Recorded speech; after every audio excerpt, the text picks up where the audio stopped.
take in a food that becomes acid in our body, we have to buffer it somehow. And the major buffer system in our body is calcium bicarbonate. In order to make calcium bicarbonate, we have to take calcium from somewhere, and we use that to then buffer the acid that comes into our body. Second thing is, a lot of times there's phosphorus that comes along with this acid ash. So we have to bring calcium out again to balance out that ratio of acid to phosphorus, or of calcium to phosphorus.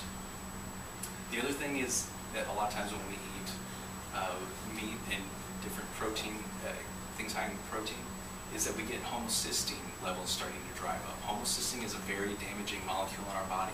It comes and it attacks all of our connective tissues in our blood vessels, and also the connective tissues within our bones.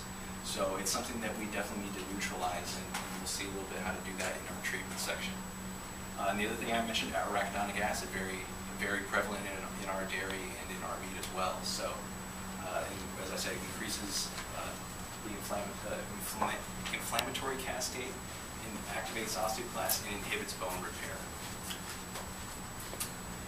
We finally get to menopause. A lot of women, they know when they're getting close to menopause, they might need to be doing things like hormone replacement therapy in order to keep their bones healthy. Because there are some definite correlations, as we saw earlier, between estrogen and progesterone keeping our bones healthy for the rest of our life. So estrogen, it shows in studies, reduces the rate of bone loss, but does not necessarily stop it or build it.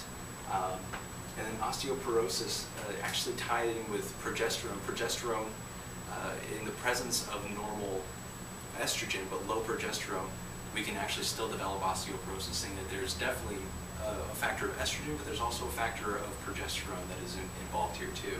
And a lot of people just tend to focus on the estrogen.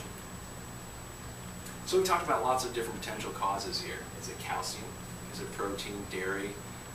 Is it have to do with prolonged medication use, tobacco products, alcohol, refined sugar intake? Well, the answer is all of these things contribute to developing osteoporosis. It is a very multifactorial type of condition. So we can't just manage one aspect of this. We have to look at managing everything. So what can I do about it? You can kind of see the train of thought we're going in here. We've already talked about a lot of things that we can do about it. But really what we want to do is we want to prevent it. And in order to prevent it, we have to be proactive. A lot of what we do in medical society these days is reactive, unfortunately. There's already a problem and we have to take care of the problem. Whereas if we could be preventative and try and do things beforehand that would be efficacious in making sure that they didn't happen in the first place, that would definitely be the way to go. So the goal of what we're trying to do here is achieving peak bone mass while you're young. As I said, during those first 40 years of your life, that's really when it's optimally important. Because then we can just preserve your mineral mass, prevent future bone loss, and we can ensure that your repair mechanisms are in place so that we don't have that huge drop-off when you reach those menopausal years. It just stays steady. Maybe we'll have a little drop here and there, but we can keep it going for the rest of your life. Because we don't want to see this progression from nice, healthy to old and unhealthy. We want to see this and just progress. We just want to see the hair color change, and that's it. So before we take a look at a more holistic approach to this, we're going to take a little bit of a look at the traditional medical approach. So again, it's reactive. We hit menopause, well, let's start doing some things to replace your hormones that are going to be depleted. There's a whole other subject to talk about, but actually doing some of the research for this, there's some very interesting thoughts about reaching menopause, and is it really so bad, and is it more of our lifestyle leading up to menopause that makes it worse for us? So something, like I said, completely off subject, but it kind of goes along with the bone loss theory here. So when we reach menopause, hormone replacement therapy is kind of a staple for most women. But that's not the way that we were created to be. Like I said at the intro, we were created to be able to maintain the skeleton for the rest of our lives. But unfortunately, that's not the case so much anymore these days. With osteoporosis, one of the big things that's prescribed is bisphosphonate drugs. You can see some examples here: the Fosamax, Boniva, and Actonel. Those are probably the big three that are prescribed anymore these days. And this is a class of drugs that is known to inhibit osteoclast activity. So you're not going to have the bone breakdown like you normally do in normal bone physiology. Some of the side effects from this: kidney disease, kidney destruction. You get what we call osteoporosis of the jaw, where the jaw actually dies, and you get just bone death there. It's a pretty awful condition to have. And the other thing is you actually increase your risk of atypical fractures, which is kind of exactly what we're trying to avoid here, is fracturing any bones. But more uncommon fractures tend to come up when people start taking these medications. When you think about it, this is the picture I showed you before blown up. We have these osteoblasts that are supposed to be laying down new bone as osteoclasts reabsorb it and release it into circulation. If we start taking this out of the picture here, and we just have this, we're not having any bone remodeled or laid down. When we stop remodeling our bone, it starts becoming less and less effective. It makes the bone density look a lot better, but it doesn't necessarily mean that that's good quality bone being created. So that's really the problem that we see with a lot of these medications that we're doing. It may look like it's taking care of the symptom, but it's not really taking care of the problem. So back to a more holistic, more natural type of approach. What we need to do is we need to get some specific factors built up in the body, specifically calcium, vitamin D, the matrix cofactors, and also the growth factors. And calcium supplementation is, again, where we come into a little bit of a controversy. There's lots of different calcium supplements out there. One of them, one that's been used for years and years and years, probably even back in ancient times, is Dolomite, which is actually derived from limestone. So they actually break down limestone, they pull the calcium carbonate out of there, and they sell it. The problem with that is calcium carbonate is not exactly easy on your stomach. And a lot of times it produces bloating and gas. So it's not the preferred method. And also, if you have low stomach acid, or even if you have adequate stomach acid, it's actually one of the least absorbable calciums into your body. Other problem is that a lot of times it has heavy metal toxicity associated with it. Oyster shell. Again, same thing as as the Dolomite before. It has the calcium carbonate as the supplementary calcium. And look at this, 300 micrograms of lead per 1,000 micrograms. The allowed is 1.5. So a lot of times when you're getting products like this, they're just not good. So definitely not what we recommend taking. Another one here, ash bone meal. So what they do is they take bone from different cows, and they will grind it down, and they will burn it essentially. And what they do with this is, we don't know exactly where these cows came from. There's no tracing back to where they were bred or raised. And then we just end up burning it. When we burn things, it denatures the proteins in them, so the proteins can't be properly taken into the body and used to build bone. So that's another deficiency with this. The other thing is that, again, it can have some heavy metal contamination. Not as high as some of the other things we've seen here, but definitely still can have heavy metal contamination. Another way to prepare bone meal is to heat it within a vacuum, so you don't have to heat it up as high. So we'll preserve some of the protein compounds, but still not ideal, not exactly what we need. And again, there's still the possibility of getting some heavy metal contamination. Hydroxyapatite. Now this is, again, a little more closer to what we want.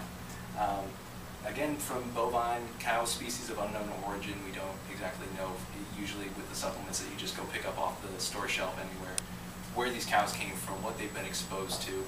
So there's a possibility of heavy metal contamination and other different types of microbial contamination as well.